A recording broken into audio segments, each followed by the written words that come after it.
Professor नवीन कुमार जी, बहुत दुखद है कि आपके पार्टी के इतने बड़े नेता की सरेराह हत्या कर दी जाती है।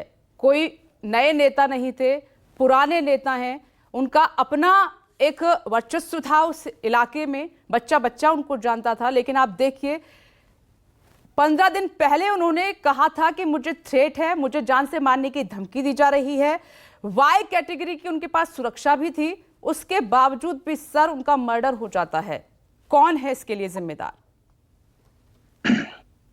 मैडम, ये शनिवार को बांद्रा ईस्ट में हमारे बड़े नेता बाबा सिद्दीकी जी की हत्या होती है। यह बहुत बड़ा हत्या है, दुर्भाग्यपूर्ण हत्या है, इस बात को हम स्वीकारते हैं। और कहीं हमारी प्रशासनिक चूक भी हुई है, इस बात को भी मानते हैं। लेकिन यह कह देना कि इससे लॉ एंड ऑर्डर पूरी तरह ध्वस्त हो गया, यह विरोधियों की सोची समझी रणनीति है। चुनाव नजदीक है, हो सकता है कि पॉलिटिकल मर्डर आगे चलकर ये साबित हो जाए। ये कोई आश्चर्य की बात नहीं होगी। कई लोग उनसे जलते थे जब वो अजीत पवार साहब के साथ आ गए, हमारी पार्टी में आ गए। एक ताकतवर नेता है, इसमें दो मत नहीं है। खुद दुबे जी ने स्वीकार किया है, तो 3-3 बार विधायक रह चुके हैं, मंत्री रह चुके हैं, वाइस सिक्योरिटी मिला हुआ था। जितनी भी संभावनाएं हैं एक सशक्त व्यक्ति के लिए, व्यक्तित्व की रक्षा के लिए, शासन प्रशासन उनमें लगा हुआ था। घटना घटी है, दुर्भाग्यपूर्ण है, जांच चल रही है। और आप देखिए कि कितना क्राइम ब्रांच सक्षम है। क्राइम होने के तुरंत बाद 3 आरोपियों में 2 पकड़े जा चुके हैं। अभी पोस्टमार्टम की रिपोर्ट आने दीजिए, आधिकारिक सूचना आपको दी जाएगी। आधिकारिक सूचना क्राइम ब्रांच की तरफ से आएगी, उसके बाद बहुत सारी चीजें निकल कर आएगी। अभी यह कह देना बहुत जल्दीबाजी है कि कोई गैंगस्टर ने यह ऑपरेट किया है। हो सकता है कि हमारे विपक्षी हमारे शक्ति से, उनके हमारे आने गठबंधन में आने से वो घबराए हुए हों।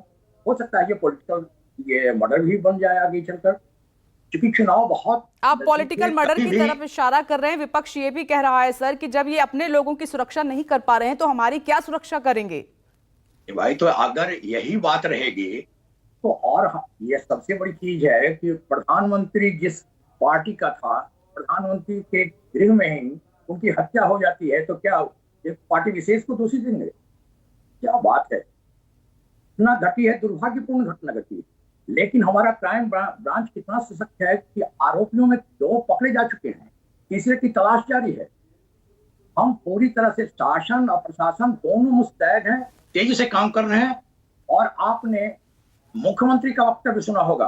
मुख्यमंत्री शिंदे साहब ने कहा कि फास्ट ट्रैक कोर्ट में इसको ले जाएंगे, बहुत जल्दी सजा देंगे।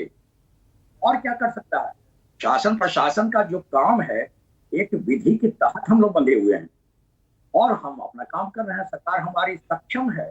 आप समझ रहे हैं कि लॉ एंड ऑर्डर यहाँ गड़बड़ा गया, विपक्षियों का यह इस तरह से सगुफा छोड़ना।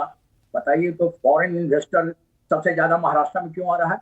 अगर लॉ एंड ऑर्डर गड़बड़ है, वहां अगर दूषित है लॉ एंड ऑर्डर, तो फॉरेन इन्वेस्टर क्यों अट्रैक्ट हो रहे हैं?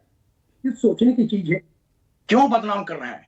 चलिए, आप कह रहे हैं कि विपक्ष बदनाम करने की कोशिश कर रहा है, लेकिन चूक तो आपने मानी कि कहीं ना कहीं चूक हुई है, इसी वजह से इतना बड़ा ये मर्डर हो गया। लेकिन आप कह रहे हैं कि कानून व्यवस्था जो विपक्ष कह रहा है वो खराब नहीं है। मैं अब सीधे रुक कर लेती हूँ कांग्रेस